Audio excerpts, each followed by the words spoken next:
come on, man.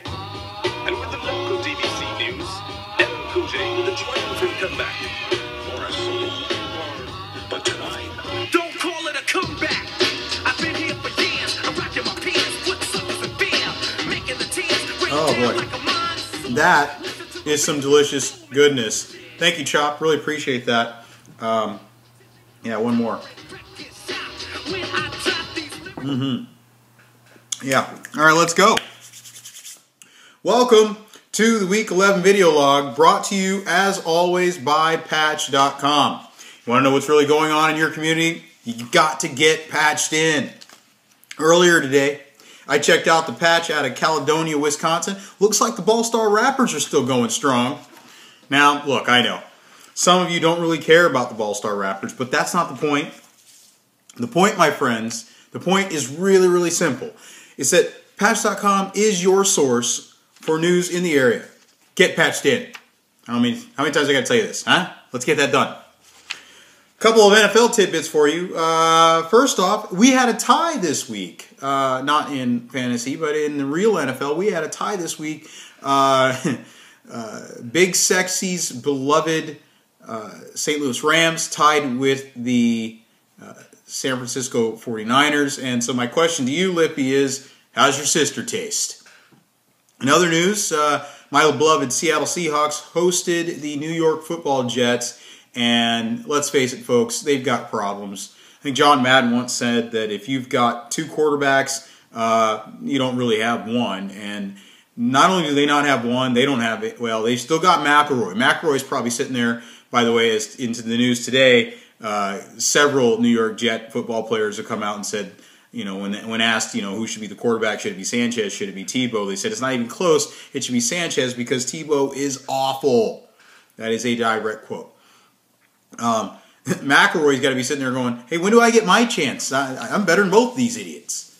In other news, the hated Pittsburgh Steelers, Ben Roethlisberger, or Raplesberger as we like to refer to him, he's out with a shoulder injury this week, and also, as I have heard it, a rib injury as well. So he is out this week, and this is a good thing for him because apparently, and this is true, he had requested some time off because his wife is pregnant. Apparently there's a lot of this going around. A guy from Chicago did this as well.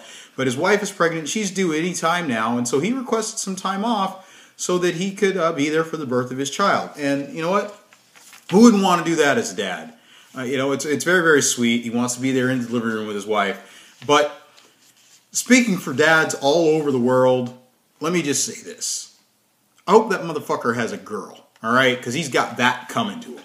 He's got coming to him what he put other fathers through with his antics. In other news, there was a report midway through last week, I think it was, that Eli Manning was possibly suffering from arm fatigue. That's right, two-time Super Bowl winner suffering from arm fatigue. This would explain why he hasn't thrown a touchdown in the last 3 games. And, you know, remember when they said you couldn't spell elite without E-L-I?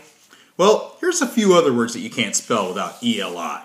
You can't spell belittle. You can't spell that. Can't spell celibate. Can't spell Elizabeth. Feline. Try spelling feline without an E-L-I. And delicate. Apparently you can't spell delicate without an E or an L or an I. I'm just saying. Ooh, that's a joke, son. Now, I didn't do the vlog last week, and so some of you might be concerned about my level of stress, and I just wanted to say thank you, appreciate it, and any of the well wishes and the deep thoughts and, I don't know, possible prayers. Don't worry about me, I appreciate it, especially not this week. Seattle and I both have a bye this week, so, you know, hey, don't worry about it. And with that little jab out of the way, here's this week's picks. And by the way, I am 42-18 so far. That is a 700 win percentage. 42-18 on picks this year so far. Let's get to it.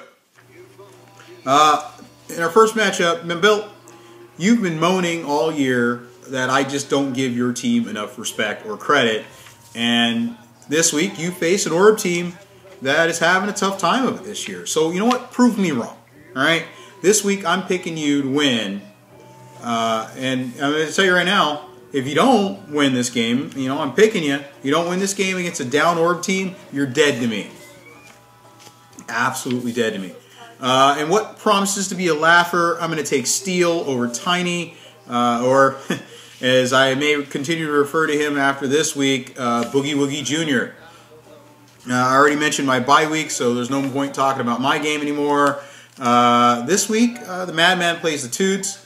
Robin Roberts hates this game. She doesn't care about it. Neither do I. Since I got to pick somebody to keep my streak going here, I'll take the Toots. In our game of the week, I'm going to take Mass in a close one over Chop. This game really could go any way, guys. But I'm going to take Mass over Chop. And my upset special this week is Zeus over Lippy. That will do it, guys, for this week's edition. Appreciate you tuning in. We're just about through the bye week gauntlet, so good luck with everybody's picks tonight. And as always, stay thirsty.